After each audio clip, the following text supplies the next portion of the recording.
Everyone, welcome to make learning easy. तो कल हमने पढ़ा था प्रीवियस जो टॉपिक था उसमें हमने मीनिंग और नेचर पढ़े थे इंटेलिजेंस के। आज हम पढ़ेंगे थ्योरीज ऑफ इंटेलिजेंस जो कि नेक्स्ट टॉपिक है आपका। इसमें हमने 3 थ्योरी पढ़नी है। आज हम 2 थ्योरीज कवर करेंगे। जो पहली थ्योरी है वो है 2 फैक्टर थ्योरी, जो कि किसने दी थी? स्पीयरमैन ने दी थी। स्पीयरमैन को क्या बोला जाता है? स्पीयरमैन को father of intelligence, father of factor intelligence बोला जाता है स्पीयरमैन को। ठीक है, ये एक जनरल नॉलेज की बात है जो कि इम्पोर्टेंट है। इन्होंने 2 फैक्टर्स की बात की थी। वो 2 फैक्टर्स क्या थे? इन्होंने बोला था कि यही 2 फैक्टर्स ऐसे 2 फैक्टर हैं जो कि डिटरमाइन करेंगे किसी भी इंडिविजुअल की इंटेलिजेंस को। ठीक है, तो जो 2 फैक्टर्स की इन्होंने बात की थी वो थी general factor and specific factor, यानी कि जी फैक्टर एंड एस फैक्टर। अब जो जनरल फैक्टर होते हैं वो जनरल होता क्या है? जो सब में कॉमन होता है। ठीक है, तो जो जनरल फैक्टर है ये इनबोर्न होता है, ये सब में कॉमन होता है। और ये जो जी फैक्टर थे इसकी पहली बात की थी बाइनेट ने। ठीक है, इन्होंने अपनी यूनिफैक्टर थ्योरी में जी फैक्टर को अहमियत दी थी। उसके बाद स्पीयरमैन ने इस थ्योरी में जी फैक्टर और एस फैक्टर को मिलाकर अपनी एक 2 फैक्टर थ्योरी दी है। ठीक है, तो जी फैक्टर जो था वो था कि कॉमन होगा सबके लिए। एस फैक्टर होगा जो कि किसी पर्टिकुलर फील्ड में किसी एक इंसान के अंदर ही मिलेगा और ये पर्सन टू पर्सन क्या करेगा? वेरी करेगा। अब अगर हम इसकी एग्जाम्पल की बात करें तो ये डायग्राम है, ये ड्राइंग पे मत जाना, इतनी अच्छी ड्राइंग नहीं है। तो इसमें क्या है कि ये 4 पर्सन है, ये चारों क्या है? प्लेयर्स है या स्पोर्ट्स पर्सन है। ठीक है, तो इन चारों में ये क्या है? जनरल क्या है? इन चारों में कॉमन चीज़ क्या है कि ये चारों क्या है? स्पोर्ट्स पर्सन है। ठीक है, अब स्पोर्ट्स पर्सन जो होगा उसमें क्या पता कोई वॉलीबॉल प्लेयर अच्छा खेलता हो, या कोई वॉलीबॉल अच्छा खेले, कोई बैडमिंटन अच्छा खेले, कोई क्रिकेट अच्छा खेले, लेकिन वो सब है क्या? उन सबको हम बोलेंगे क्या? Sports person. तो स्पोर्ट्स पर्सन क्या हुआ? उनका जी फैक्टर। अब इसमें ये वाला वॉलीबॉल प्लेयर वॉलीबॉल अच्छा खेलता है, ये वाला बैडमिंटन, मान लो ये वाला क्रिकेट, ये वाला कबड्डी, तो ये सब क्या है? इनकी स्पेसिफिक एक फैक्टर है, स्पेसिफिक टैलेंट्स है जो कि हर एक इंडिविजुअल में अपने अलग अलग हैं, लेकिन हमने इन सब को एक कॉमन ग्रुप में लिखा है, कॉमन ग्रुप में रखा है जिसको हम बोलते हैं जी फैक्टर। और हर एक जी फैक्टर में कुछ ना कुछ स्पेसिफिक एस फैक्टर होता है। ठीक है, आप क्लास में बच्चे बैठे हो तो आप उनको स्टूडेंट्स बोलोगे जो कि आप जनरल सारे स्टूडेंट्स हो। अब कोई स्टूडेंट पढ़ाई में अच्छा होगा, कोई आर्ट एंड क्राफ्ट में, कोई गेम्स में अच्छा होगा, कोई स्पोर्ट्स वगैरह में अच्छा होगा, तो वो सबका अपना स्पेसिफिक टैलेंट है, स्पेसिफिक इंटेलिजेंस है। तो ये कहा था स्पीयरमैन ने। अब एस फैक्टर को इफेक्टिव बनाने के लिए जी फैक्टर का इफेक्टिव होना ज़रूरी है। अगर आप वॉलीबॉल प्लेयर हो तो आपको as a sports person fit होना ज़रूरी है। जो भी स्पोर्ट्स पर्सन के क्राइटेरिया हैं उनमें आपको खरा उतरना क्या है? ज़रूरी है। ठीक है, तो अगर आप वॉलीबॉल प्लेयर है लेकिन अगर वो फिट ही नहीं है तो उसको हम स्पोर्ट्स पर्सन बोलेंगे नहीं। तो एस फैक्टर को इफेक्टिव बनाने के लिए जी फैक्टर का इफेक्टिव होना बहुत ज़्यादा ज़रूरी है। तो ये कहा था किन्होंने? ये कहा था स्पीयरमैन ने, जो कि इनकी 2 फैक्टर थ्योरी थी। नेक्स्ट जो थ्योरी है वो है थर्डस्टोन की थ्योरी।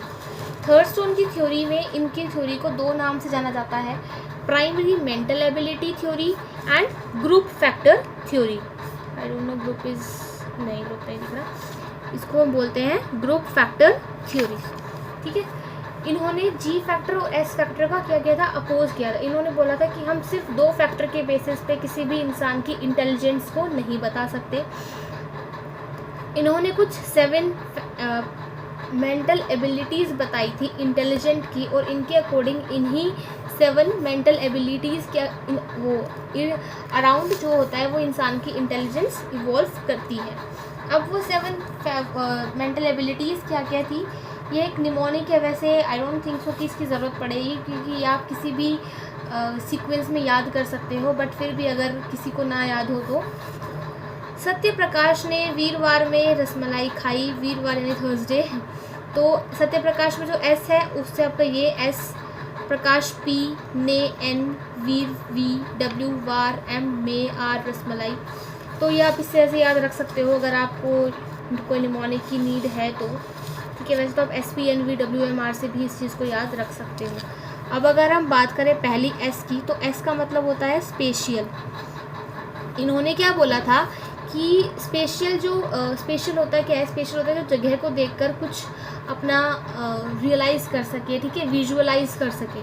तो इन्होंने बोला था कि इंटेलिजेंस में जो इन्होंने एबिलिटीज़ बताई थी वो क्या होंगी। पहला कि उस इंसान को इंटेलिजेंट बोल सकते हैं जो कि किसी स्पेस को देखकर, खाली जगह, जैसे आर्किटेक्ट होते हैं, आपके डिज़ाइनर्स होते हैं, इंटीरियर डिज़ाइनर्स, वो लोग इस थ्योरी में आएंगे, इस फैक्टर के अंदर आएंगे, जो स्पेस को देखकर कुछ वर्चुअलाइज कर सके कि हाँ इस स्पेस में हम ये ऐड कर सकते हैं, ठीक है। पी से जो है वो है आपका परसेप्चुअल एबिलिटी। ये क्या होगा, जो सेंस के थ्रू जो आए, ठीक है, आप उस पर कैसे सेंस के थ्रू कोई इन्फॉर्मेशन आप किस तरीके से उस पर रिएक्ट करते हो, ठीक है, वो परसेप्चुअल परसीव किया आपने। नेक्स्ट इज़ न्यूमेरिकल एबिलिटी होगी, जिसके अंदर वो इंटेलिजेंट होगा। इन्होंने क्या बोला कि ये जो फैक्टर्स होंगे जिसके अंदर होंगे वो इंटेलिजेंट होगा। इन्होंने ये 7 फैक्टर्स अपने दे दिए। न्यूमेरिकल मतलब जो नंबर वगैरह सॉल्व कर सके, रीजनिंग में जो अच्छा हो, ठीक है। फोर्थ इज़ योर वी से वर्बल, यानी कि जो कॉम्प्रिहेंशन वर्ड्स, जो लैंग्वेज होती हैं उसमें जिसकी पकड़ हो अच्छी, ठीक है। डब्ल्यू से वर्ड फ्लुएंसी, जो कि बोलने में अच्छा हो, फ्लुएंट हो, ठीक है, लैंग्वेज में वो अच्छा होगा, जैसे आपके पोइट्स होते हैं। एम से आपका मेमोरी, इन्होंने बोला कि जो याद रखने की एबिलिटी रखता हो, ठीक है। और जो लास्ट था वो था आपका रीजनिंग पावर, ठीक है, जो तर्क करने की क्षमता रखता हो। तो इन्होंने ये 7 फैक्टर्स बताए थे, जिसको याद करने का तरीका हो गया है SPL VWMR। स्पेशियल, स्पेस के अकॉर्डिंग, जो स्पेस को देख के किसी चीज़ में अपनी रीजनिंग दे सके। परसेप्चुअल, जो परसीव करके सेंस के थ्रू।